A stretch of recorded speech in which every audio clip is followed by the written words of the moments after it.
Being Silver Threads, from the world of the Silver Thread Chronicles by Thomas M. Friel II. Copyright 2024 by Thomas M. Friel II. All rights reserved. Chapter 3, Story Time. It was Cici's favorite outing, story time with Auntie Jocelyn. Cici wondered what story Auntie Jocelyn would tell today. Would it be Spirit saving Jocelyn and her brother from the burning forest, or the battle with the dragon in the caverns of the Iron Mountains, or visiting the land of the fairies? She was buzzing with anticipation. It was about a 30-minute wagon ride to Jocelyn and her husband Nanaka's house. Cici thought that they had the most wonderful house of any she could ever imagine. It was built into an old ruin of a castle, using some of the walls that still stood, but with new stones and timber to make new elements and secure old ones. But the best part of all was the tree house. A beautiful oak tree had grown up in the middle of the ruin over a couple 100 years, and now it held a beautiful tree house with a combination of the complex structure and elegant lines of Laramorian architecture and the simple structure and ornate decoration of elven structures. Jocelyn told the Fergals that Nanaka had built it for her when he noticed her getting homesick for the forest of the ancient trees, which had been destroyed by the sorcerer. While the oak tree in which her tree house sat was minuscule compared to those in the forest of ancient trees, it was still better than being in a home on the ground. The wagon finally stopped at the bottom of the ancient steps that led up to Jocelyn and Nanaka's house.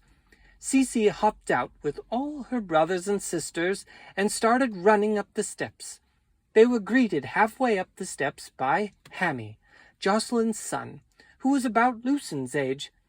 Hammy led them the rest of the way up. Jocelyn's already waiting for you in the Lamari house. They all made their way up the ladder into the house. Cici loved the whole experience. When she reached Jocelyn, she had a burning question which caused her to forget her manners. She didn't say hello, but rather jumped straight into her question. Jocelyn, why do you call this the Lamari house? Hello, Cici. Jocelyn began her reply with a smile. Lamari was the name of one of my sisters, my older sister, and she was named after the section of the tree that my family lived in. Do you remember the name of the tree that I lived in? Garendon? Cici replied with some uncertainty. That's right, good memory, Jocelyn said. There were 3 sections of my tree, and my family lived in the middle section called Loma. Cici nodded, smiled, and then sat in the usual place to hear a story. Everyone gathered around on the smooth plank floors. As Jocelyn stepped through the crowd to get to her usual spot, she bumped her head on the string of flowers that hung from the ceiling. The beautiful, ever-bright lilies made Cici smile. Jocelyn got down on her knees on the floor with them. Today, I want to tell you about the day I met Philo. It was only my 2nd day in the Northland after being in the world of the fairies with Hammy. Our trip from the world of the fairies was on the back of a mighty immortal bird, Legalis. What does immortal mean? Lala asked. It means he does not die. He is a bird with great power who travels between the world of the fairies and this world, sometimes stopping to rest on the highest tower of this castle. The elves even called him the ghost bird because he would be here one day and gone the next. Well, when he brought us here, I flew with him out over the land just west of your home. Jocelyn went on to describe the beautiful land and the strange experience of flying with Legalis. She described how she felt the feelings of Legalis as they flew toward the fields. It was there I spied a slave boy, Philo, who had been mistreated by his masters. He was so sick and tired he just fell down as though dead and lay there. Legalis and I returned to the castle, and true to his elvish name, he left and vanished into the sky. It was Hammy and I who went back to find the boy. Now you remember the importance of light in every story that I tell? This is because Spirit and the author give us light. This story is no different. Just as light flowed through the world when the author and Spirit created it, and just as Spirit filled us with light when he came to live in us, so too on the day I met Philo, light played an important role. I believed that going to help the boy was what Spirit wanted me to do, but he didn't leave me to do it all by myself.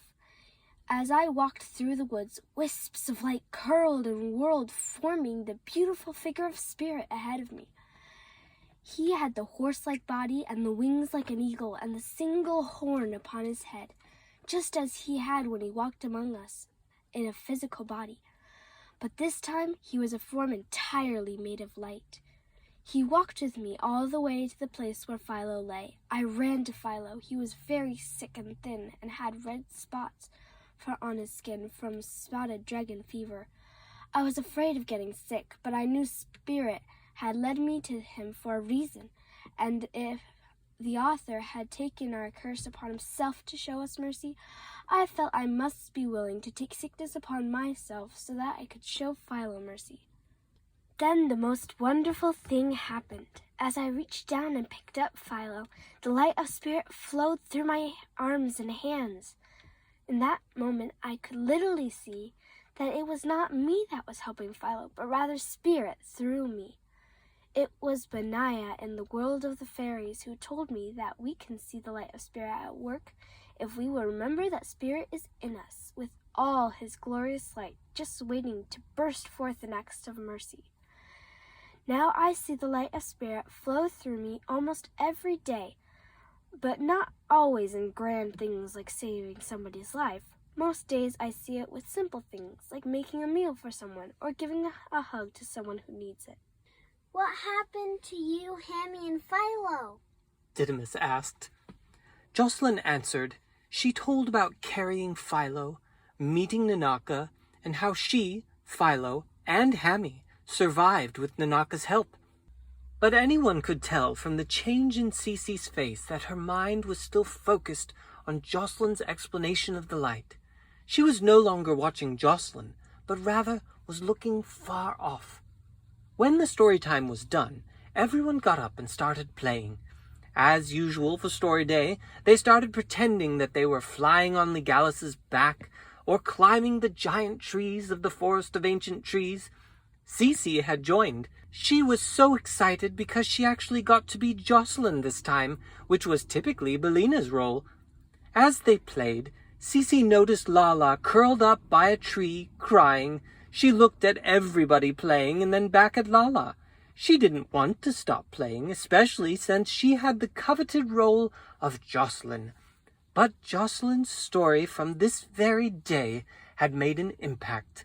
She walked over to Lala, and as she put her hand on Lala's back, the light of Spirit began to flow through her hand to Lala. Cici smiled and said, "What's wrong, Lala?" Lala explained that she wanted to be Jocelyn in the game. Cici looked down at the light flowing through her hand, and then back at Lala. Then she shouted, "Everybody! Lala's going to be Jocelyn!" Lala looked up in shock, and then quickly hopped up to embrace her role as Jocelyn. It was beautiful to see the change in Cici. She didn't need to be Jocelyn. Spirit was working through her.